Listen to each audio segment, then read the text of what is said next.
চা, মিষ্টি, কেক কিংবা দৈনন্দিন রান্না চিনি ছাড়া আমাদের জীবন যেন অসম্পূর্ণ। কিন্তু আপনি কি কখনো ভেবে দেখেছেন এই ছোট ছোট সাদা দানাগুলো কিভাবে তৈরি হয়? মাঠের আখ থেকে শুরু করে বিশাল ফ্যাক্টরির আধুনিক মেশিনে চিনির পেছনে রয়েছে এক বিশাল শিল্পযজ্ঞ। আজকের এই ডকুমেন্টারিতে আমরা দেখব কিভাবে ফ্যাক্টরিতে লক্ষ লক্ষ টন চিনি উৎপাদন হয়। চিনি উৎপাদনের মূল কাঁচামাল হল আখ। আখ চাষের জন্য প্রয়োজন উষ্ণ আবহাওয়া, পর্যাপ্ত পানি এবং উর্বর মাটি। বাংলাদেশ, ভারত, ব্রাজিল, থাইল্যান্ড ও অস্ট্রেলিয়া বিশ্বে আখ উৎপাদনে শীর্ষে। আখ সাধারণত 10 থেকে 14 মাসে পরিপক্ক হয়। পরিপক্ক হলে কৃষকেরা হাত বা আধুনিক হারভেস্টার মেশিন দিয়ে আখ কেটে নেন। এরপর দ্রুত ট্রাকে করে আখ পাঠানো হয় চিনি ফ্যাক্টরিতে, কারণ আখ কাটার পর যত দেরি হয় ততই এর ভেতরের চিনির পরিমাণ কমতে থাকে। ফ্যাক্টরিতে পৌঁছানোর পর প্রথমে আখ ওজন করা হয়, তারপর শুরু হয় পরিষ্কার করার কাজ। আখের সঙ্গে থাকা মাটি, পাতা, পাথর ইত্যাদি আলাদা করা হয়। এরপর বিশাল কনভেয়ার বেল্টের মাধ্যমে আখ চলে যায় ক্রাশিং ইউনিটে। এখানে আধুনিক রোলার বা শ্রেডার মেশিন আখকে ছোট ছোট টুকরো করে ফেলে। এই ধাপে আখের টুকরোগুলো প্রবেশ করে ক্রাশিং মিল বা রোলার মেশিনে। প্রচণ্ড চাপের মাধ্যমে আখ চেপে বের করা হয় রস। এই রসকে বলা হয় কাঁচা আখের রস। যে শুকনো অংশটার রস বের হওয়ার পর বেঁচে থাকে তাকে বলা হয় ব্যাগাস। ব্যাগাস ফেলে দেওয়া হয় না, এটি ব্যবহার করা হয় ফ্যাক্টরির বয়লারে জ্বালানি হিসেবে, বিদ্যুৎ উৎপাদনে, কাগজ ও বোর্ড তৈরিতে।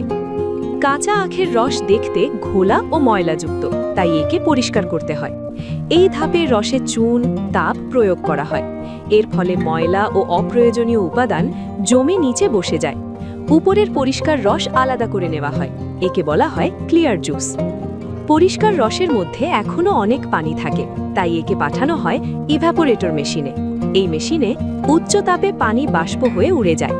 রস ধীরে ধীরে ঘন হয়ে ওঠে। এভাবে তৈরি হয় ঘন সিরাপ। এই ধাপটাই সবচেয়ে গুরুত্বপূর্ণ। ঘন সিরাপকে পাঠানো হয় ভ্যাকিউম প্যান নামের বিশাল মেশিনে।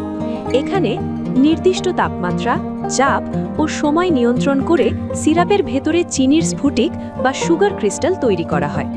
এই সময় তরল সিরাপ ধীরে ধীরে দানাদার রূপ নিতে শুরু করে।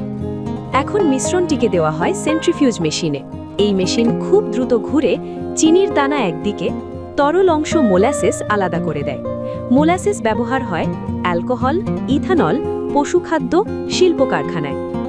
নতুন তৈরি চিনি এখনও গরম ও আর্দ্র, তাই একে পাঠানো হয় ড্রায়ার ও কুলার মেশিনে। এখানে গরম বাতাসে চিনি শুকানো হয়, তারপর ঠান্ডা করে সংরক্ষণের উপযোগী করা হয়। এখন চিনি সম্পূর্ণ প্রস্তুত।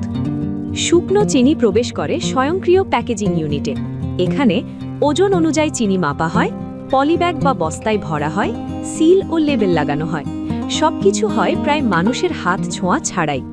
প্যাকেটজাত চিনি রাখা হয় বিশাল গুদাম ঘরে। সেখান থেকে ট্রাক, জাহাজ বা ট্রেনে করে চিনি পৌঁছে যায় বাজারে, দোকানে বা রপ্তানি বাজারে।